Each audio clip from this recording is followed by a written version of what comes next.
नमस्ते प्रदेशवासियों, आप देख रहे हैं जी मध्य प्रदेश छत्तीसगढ़। मैं हूं आपके साथ दिव्यांश शर्मा। कोरोना की दूसरी लहर भले खतरनाक हो, लेकिन अगर हम और आप तैयार हैं तो इस वायरस पर आसानी से वार किया जा सकता है। लेकिन जब सिस्टम बेपरवाह और समाज लापरवाह हो जाए तो इंसानियत पर खतरा हो जाता है। और आज ऐसे खतरे से देश की जंग लगातार चल रही है। संक्रमण की बेकाबू रफ्तार के आगे सिस्टम जवाब देने लगा है। ऐसे में जरूरत इस बात की है बड़ी तैयारी की। लेकिन यह तैयारी होगी कैसे? कैसे महामारी पर वार होगा और कैसे जिंदगी जीतेगी, यह बताने के लिए वर्ल्ड इम्यूनिटी वीक पर जी मध्य प्रदेश छत्तीसगढ़ ने एक खास कार्यक्रम शुरू किया है। इस कार्यक्रम में हम उद्योग, शिक्षा और स्वास्थ्य जगत की हस्तियों से कोरोना को हराने की रणनीति पर बात कर रहे हैं। साथ ही बात कर रहे हैं समाज के उन लोगों से जो कोरोना संकट के समय लोगों की सेवा में दिन रात जुटे हैं और कोरोना योद्धा बनकर उभरे भी हैं। तो आइए शुरू करते हैं जी मध्य प्रदेश छत्तीसगढ़ का यह खास कार्यक्रम। रसोमा लैबोरेटरीज प्रेजेंट्स हैं तैयार हम।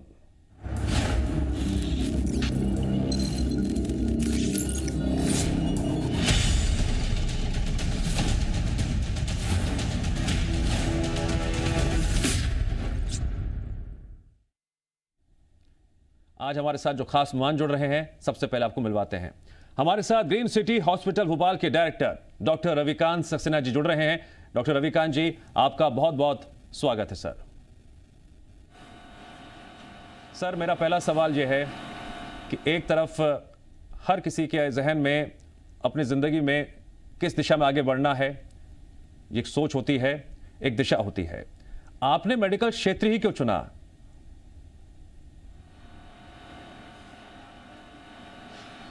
देखिए, बेसिकली हर स्टूडेंट जब अपनी एजुकेशन को स्टार्ट करता है तो हमेशा उसके सामने एक वर्ज आता है जहाँ उसे फाइनली डिसाइड करना होता है कि अब आगे वो करने क्या वाला है। तो उस स्टेज में मैं केंद्रीय विद्यालय शिवपुरी में पढ़ता था when I was in 9th और 10th। तो अल्टीमेटली कुछ ऐसी घटनाएं व्यक्तिगत जीवन में घटी और जो इंटरेस्ट था वो अल्टीमेटली रुझान पूरा और इंटरेस्ट पूरा मेडिकल फील्ड की तरफ ही था। और 10th का फाइनली जब रिज़ल्ट आया तो अल्टीमेटली डिसाइड यही हुआ कि फाइनली मुझे डॉक्टर ही बनना है। ठीक है सर, आप एक हॉस्पिटल भी चला रहे हैं। महामारी का ये वक्त है, ऐसे में एक डॉक्टर की जिम्मेदारी क्या होनी चाहिए? क्योंकि देश में अलग अलग तस्वीरें अस्पतालों से जो सामने आ रही हैं, ये समझना भी ज़रूरी है और चर्चा का विषय बना हुआ है कि एक डॉक्टर जिसे लोग भगवान का दर्जा देते हैं, उसकी आज के दौर में क्या जिम्मेदारी है?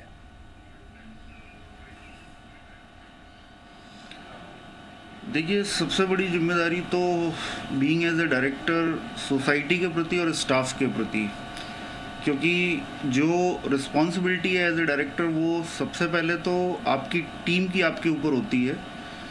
क्योंकि जहाँ एक तरफ सारे लोग डर रहे हैं और डरने के बावजूद आपकी टीम को आपको एक साथ लेके चलना, क्योंकि देखिए कोई भी यूनिट अपनी टीम के बिना सोसाइटी को सर्व नहीं कर सकती।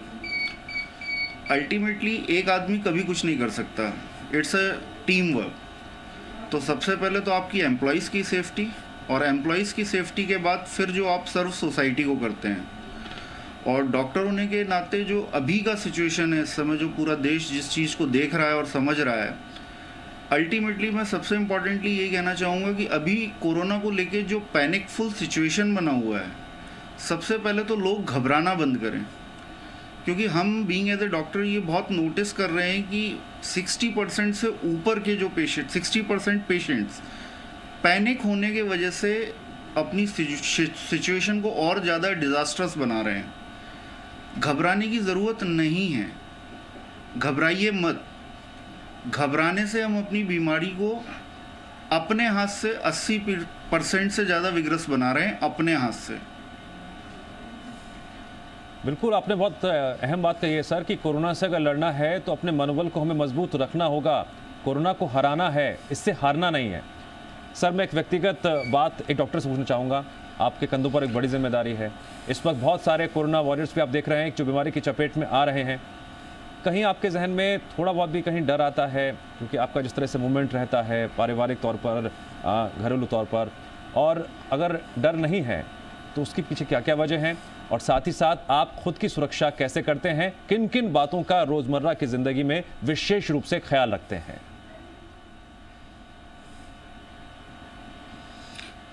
देखिए, सबसे पहले तो मैं ये कहना चाहूँगा कोरोना वॉरियर्स के लिए कि शायद मेडिकल फील्ड के इतिहास में, मतलब जो अभी मेरी जनरेशन है जो काम कर रही है, हम आमतौर पे ये देखते हैं कि हमारे जो आर्मी मैंस हैं या जो पैरामिलिट्री फोर्सेस हैं वो हमेशा संघर्षरत रहती हैं अपने अपने फ्रंट्स पे।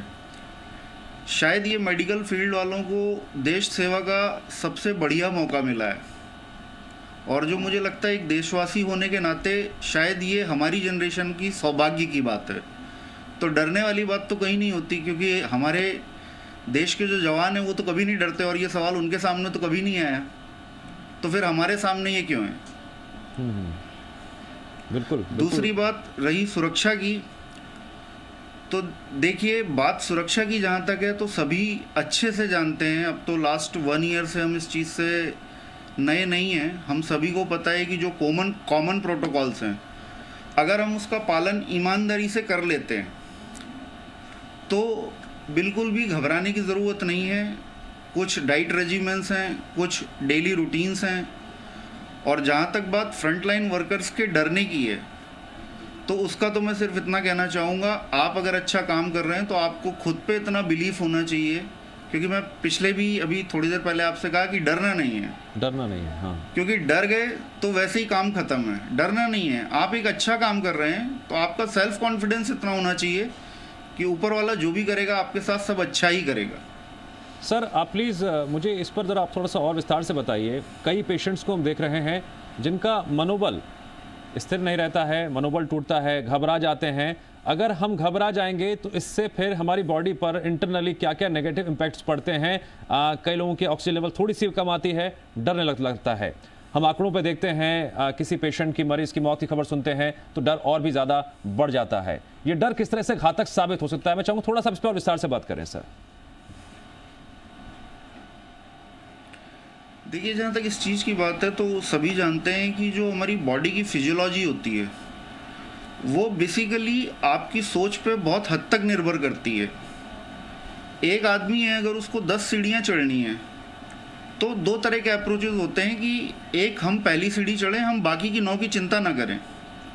हम अपने दिमाग में बहुत सारी चीज़ें पहले से बैठा लेते हैं कि अरे मैं 10 सीढ़ी कैसे चढ़ूँगा। वैसे ही हमारा ब्रेन है, उसमें कुछ विशेष तरह के हार्मोन्स बॉडी में सिक्रीट होते हैं। अगर आप डरेंगे तो पूरा बॉडी मैकेनिज्म वो नेगेटिवली जाएगा, और अगर आप एक पॉजिटिव एटीट्यूड रखेंगे, लड़ने वाला, जुझारूपन, और बार बार वही बात आती है सेल्फ कॉन्फिडेंस, तो पूरी बॉडी का जो मैकेनिज्म है आपको वो वैसे मूव करेगा। तो बेसिकली डरने से बीमारी या सिचुएशन दोनों ही पैनिकफुल होंगी, ना कि अच्छी। सर मैं दर्शकों से गुजारिश करूंगा, आपने जो बात बताई है उसे अपने मन में बैठा लें, और हारना नहीं है, कोरोना को हराना है, ये बार बार हम भी अपील कर रहे हैं।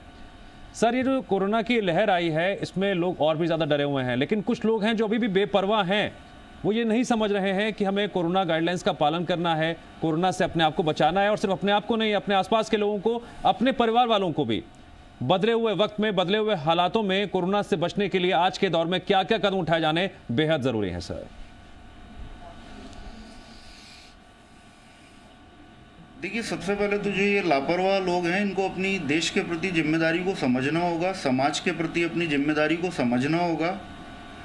बाकी तीसरी लहर के आने के बाद ये चीज़ तो पक्की है कि जिन लोगों पे बीत रही है आप उनके दिल से पूछिए। तो अगर जो गैर जिम्मेदार लोग हैं अगर वो भुगत के ही मानेंगे या वो अपने परिवार को दुख में ही देखना चाहते हैं, तब तो फिर ऐसे लोगों को इर्रिस्पॉन्सिबल के अलावा और कुछ नहीं कहा जा सकता। ये अपने लिए तो घातक है ही हैं, और ये समाज के लिए तो बहुत ही ज़्यादा घातक है। जी सर, आज के टाइम में लोगों ने अपने अपने तरीके से घरों में या तो मेडिसिन रख ली हैं, ऑक्सीमीटर भी रख लिए हैं, लगातार अपना ऑक्सीजन लेवल चेक करते रहते हैं। अब सवाल ये है कि घबराना तो नहीं है, डरना भी नहीं है। किसी को अगर लगता है कि वो संक्रमित हो गया है, उसमें कोरोना के लक्षण उससे महसूस हो रहे हैं खुद को, सबसे पहले उसे क्या करना चाहिए? फिर अगर थोड़ी से भी ऑक्सीजन लेवल बढ़ जाता है क्या करना चाहिए? दोनों केस में अलग अलग जो बातें हैं मैं समझना चाहूँगा। देखिए, सबसे पहले तो अगर किसी को भी ये लगता है कि वो कोरोना संक्रमित हो गया है तो सबसे पहले तो वो अपना प्रॉपर चेकअप कराए बिना घबराए। मैं बार बार ये शब्द रिपीट कर रहा हूँ, घबराना नहीं है।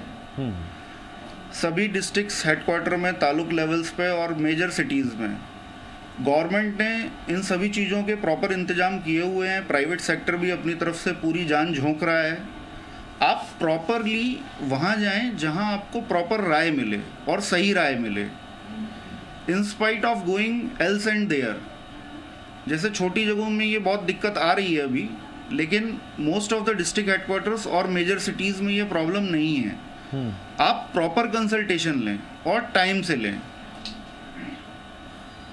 ठीक है सर, फर्ज कर लीजिए किसी ने टेस्ट करा लिया है, रिपोर्ट 2 या 3 दिन में आने वाली है, मान लीजिए ऐसे कई इलाके हैं जहां पर अभी भी रिपोर्ट देरी से आ रही है, तो उस वक्त हमें किन किन बातों का ध्यान रखना है, खाने पीने को लेकर, दवाओं को लेकर, और कंसल्टेशन बाई चांस नहीं हो पा रहा है, तुरंत कुछ डिले हो रहा है उसमें, तब क्या करना चाहिए सर?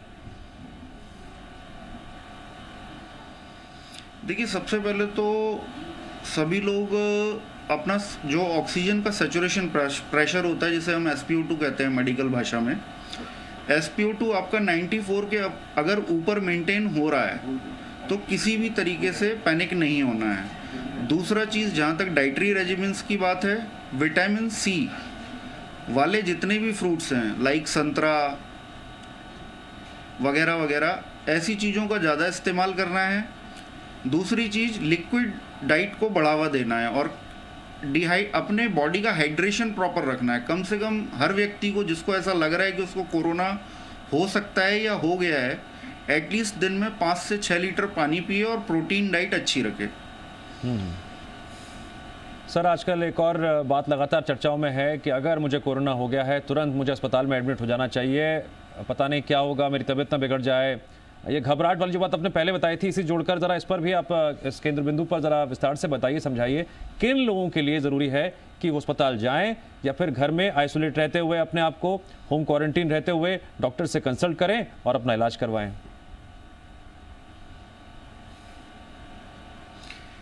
देखिए, ये बहुत अच्छा सवाल है, क्योंकि अभी जो देश के हम हालत देख रहे हैं, अगर देशवासी इस चीज़ को समझेंगे जो मैं अभी बोलने वाला हूँ, तो शायद इस सिचुएशन को थोड़ा बहुत हम कंट्रोल कर सकते हैं। बेसिकली सबसे पहले तो अगर आपको किसी भी तरह की ब्रीदिंग डिफ़िकल्टी नहीं है, सांस लेने में आपको कोई तकलीफ़ नहीं हो रही है, बुखार बहुत ज़्यादा नहीं है और SpO2 आप 94 के ऊपर मेंटेन कर रहे हैं, तो आपको बेसिकली होम आइसोलेट ही होना चाहिए, अस्पताल की तरफ नहीं भागना चाहिए। फॉर एडमिशन मैं कह रहा हूँ, ये डॉक्टर को दिखाना है, कंसल्ट करना है, लेकिन होना होम आइसोलेट ही है। अगर आपका SpO2 94 के ऊपर है, फीवर बहुत ज़्यादा हाई ग्रेड और रेगुलर नहीं है, और तीसरी और इम्पॉर्टेंट चीज़, आप SpO2 94% के ऊपर मेंटेन कर रहे हैं तो। जी सर, एक और चर्चा आजकल हो रही है कि घर में भी अगर आप हैं तो मास्क ज़रूर पहने। किन किन परिस्थितियों में मास्क आप ना पहने घर में रहते हुए, किन किन परिस्थितियों में पहने, सर इस पर भी ज़रा प्लीज़ बात करिए, क्योंकि इस वक्त प्रदेशवासी आपकी बातों को बहुत ध्यान से सुन रहे हैं, समझ रहे हैं उन्हें क्या क्या करना है, क्या नहीं करना है। देखिए, जहाँ तक घर में मास्क पहनने की बात है, तो घर में कुछ परमानेंट सदस्य होते हैं, जैसे लाइक एक छोटे परिवार में हस्बैंड, वाइफ और बच्चे रहते हैं। अगर गैदरिंग आपकी मिनिमम है या जो लोग साथ में रहते ही हैं, वो लोग मास्क ना पहने तो भी चलेगा। लेकिन अगर घर में कोई भी बाहरी मेंबर एंटर करता है, या कई लोगों के यहाँ मेड्स काम करने आते हैं, सर्वेंट्स आते हैं, पहली चीज़ तो अभी वो टाइम नहीं है कि उनको अलाउ किया जाए, लेकिन किसी विपरीत परिस्थिति में अगर आप अलाउ भी कर रहे हैं तो पहली बात तो उनसे डिस्टेंस आपको बनाना पड़ेगा, और दूसरी चीज़, कोई भी घर के बाहर के व्यक्ति अगर घर में आता है, तब उस समय ये प्रोटोकॉल स्ट्रिक्ट हो जाता है कि सभी लोग मास्क वियर करें। जी सर, कोरोना के इस काल में ज़्यादातर ये हिदायत दी जा रही है, बताया जा रहा है, जहाँ पर लॉकडाउन लगा हुआ है, कि अपने घर पे रहें, ज़रूरत हो तभी घर से बाहर निकलें। जो लोग घरों पे ही सामान की होम डिलीवरी करवा रहे हैं, अपने घर पे सामान मंगा रहे हैं, उन्हें किन किन बातों का ध्यान रखना है सर?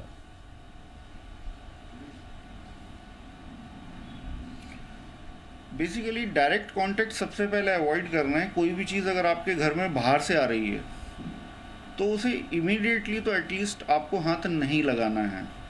दूसरी बात, मैक्सिमम पार्सल कंपनीज इस समय आउटर कवर प्रोवाइड करते हैं, कोशिश करिए आप ग्लव्स पहन के वो आउटर कवरिंग जो एटलीस्ट होती है उसको बाहर का बाहर डिस्ट्रॉय करें प्रॉपरली, उसको अपने घर के अंदर प्रवेश ना दें।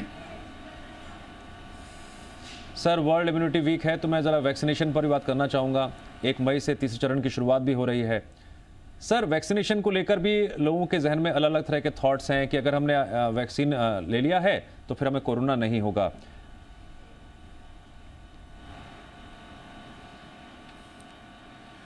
देखिए, वैक्सीन ले लिया है तो कोरोना तो होगा पहली चीज़, लेकिन वैक्सीन लेना बहुत ज़रूरी है। मैंने अभी जो गवर्नमेंट ने 1 तारीख से तो खैर सभी को अलाउ कर दिया है जिनकी उम्र 18 वर्ष से ऊपर है।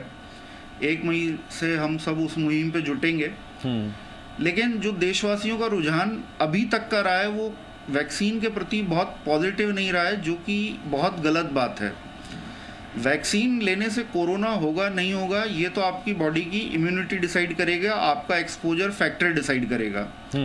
लेकिन वैक्सीन लेने के एक तय समय के बाद ये पक्का जरूर है कि अगर आपको गलती से कोरोना हो भी गया जी तो जो उसकी ग्रेविटी होगी या जो उसका मॉर्टिलिटी रेट होगा वो उस व्यक्ति के ने जिसने वैक्सीन नहीं ली है उसके कंपैरिजन में बहुत ज़्यादा कम होगा। मतलब आपका जो रिस्क फैक्टर है वो ऑलमोस्ट 99% कम हो जाएगा। जी डॉक्टर रविकांत सक्सेना जी, आपने बहुत इंपॉर्टेंट बातें बताई हैं दर्शकों को। हमारे साथ अब एक और मेहमान जुड़ गए हैं, मोहम्मद इरफान जी। आप ओके ऑनलाइन किचन के CEO हैं। मोहम्मद इरफान जी, आपका मैं बहुत बहुत स्वागत करता हूं। मोहम्मद इरफान जी, आपको मेरी आवाज आ रही है? जी सर, आ रही है। सर, मेरा आपसे पहला सवाल यह है क्योंकि आप ओके ऑनलाइन किचन के CEO हैं, आज के दौर में जो ऑनलाइन मार्केट है उस पर बहुत ज़्यादा फोकस करने की ज़रूरत है। लोग घरों में अपने आप को सुरक्षित महसूस कर रहे हैं और होम डिलीवरी के माध्यम से ही सामान घर पर मंगा रहे हैं। आज के दौर में ये कितना ज़रूरी हो गया है और इसके लिए आपकी कंपनी ने क्या क्या कदम उठाए हैं?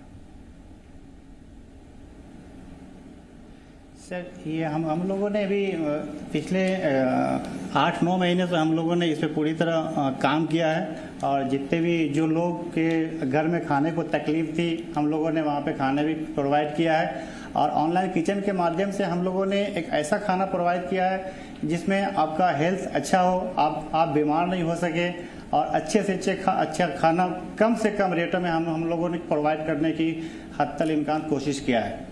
मोहम्मद इरफान साहब, थोड़ा आप ओके ऑनलाइन किचन के बारे में दर्शकों को बताइए। जो प्रोडक्ट ऑनलाइन परचेजिंग कर रहे हैं, घर पर मंगा रहे हैं, उसके अलावा ऐसे भी कई दर्शक होंगे जिन्होंने आज वो समझ रहे होंगे कि ओके ऑनलाइन किचन के माध्यम से उन्हें क्या क्या फायदा हो सकता है कोरोना काल में। कोरोना काल में सबसे अच्छी बात यह है कि हमें अच्छा भोजन चाहिए इम्यूनिटी पावर को ठीक करने के लिए, और हमारा जो खाना है पूरी तरह हेल्थ कॉन्शियस है और हम इसमें बहुत अच्छे से अच्छा मटेरियल डालने की कोशिश कर रहे हैं। और सबसे अच्छी बात यह है कि जो मार्केट में किसी भी चीज़ का जो प्राइस है उससे हमारा प्राइस लगभग 30% कम में हम लोगों को प्रोवाइड करने की कोशिश कर रहे हैं। जी सर, कोरोना काल में डॉक्टर्स ये लगातार कह रहे हैं कि अपने इम्यूनिटी को हमें बूस्ट करना है, अच्छा खाना पीना है। इस लिहाज से खाना हेल्दी भी रहे, स्वादिष्ट के साथ साथ तमाम जो ध्यान बातों को रखना है, उसको लेकर आप क्या क्या विशेष कदम उठाते हैं, क्या क्या अपने जो टीम मेंबर्स हैं उन्हें दिशा निर्देश देते हैं?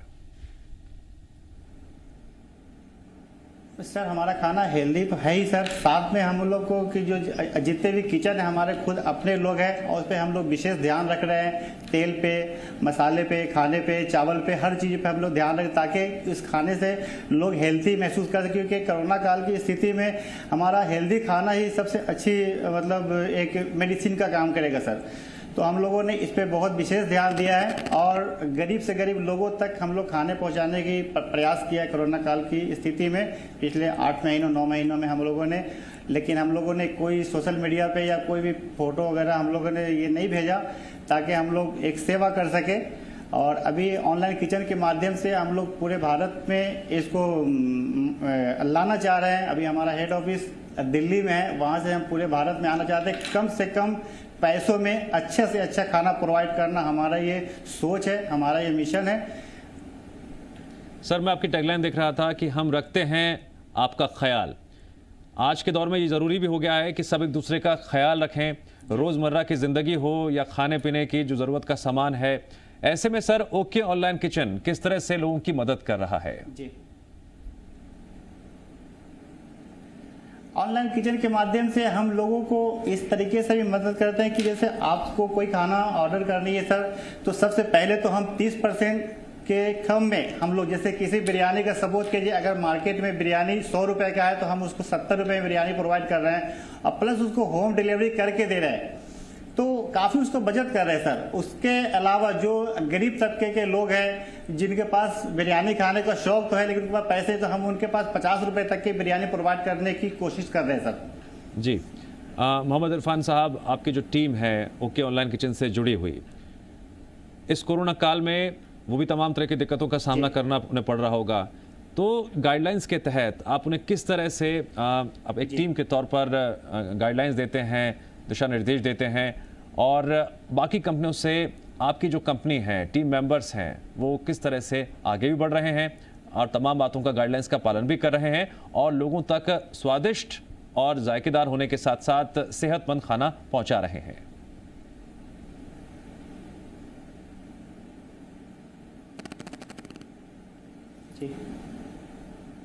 मोहम्मद इरफान साहब, मेरे आपके सवाल टीम को लेकर था। सर आपकी आवाज़ नहीं आ रही। अब मेरी आवाज़ आपको आ रही है सर? इरफान साहब, आप मुझे सुन पा रहे हैं? जी जी सर, आ रही है। जी, मेरा सवाल आपकी टीम को लेकर था सर, क्योंकि आज के दौर में हम देख रहे हैं कि बहुत दिक्कतें भी हैं, कोरोना के संक्रमण से अपने टीम मेंबर्स को बचाना भी है, गाइडलाइंस का पालन भी करना है, तो किन किन बातों का आप विशेष ख्याल रखते हैं? और भी कई इस वक्त लोग देख रहे होंगे जो कंपनीज चला रहे हैं, लेकिन इस कोरोना की मार भी उन पर पड़ती है।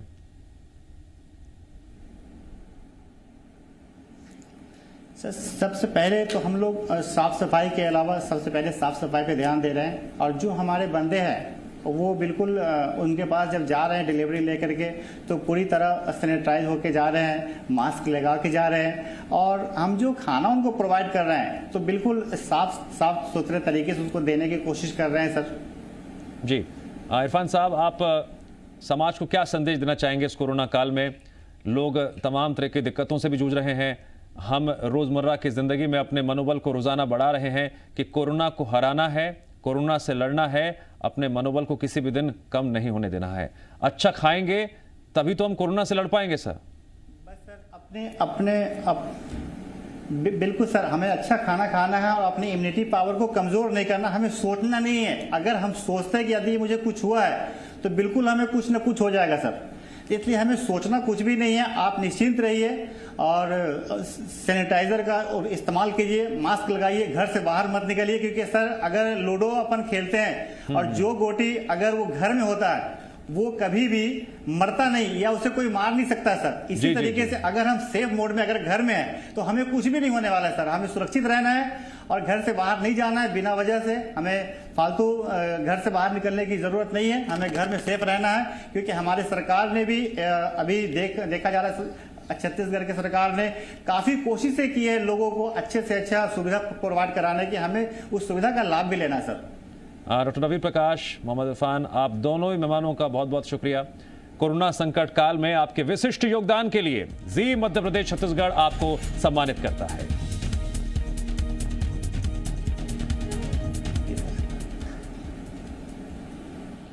सर, मैं यही कहूंगा कि आपने जो बातें बताई हैं कि कोरोना को हराना है, कोरोना से लड़ना है और हैं तैयार हम। आप दोनों मेहमानों का एक बार फिर से बहुत बहुत शुक्रिया।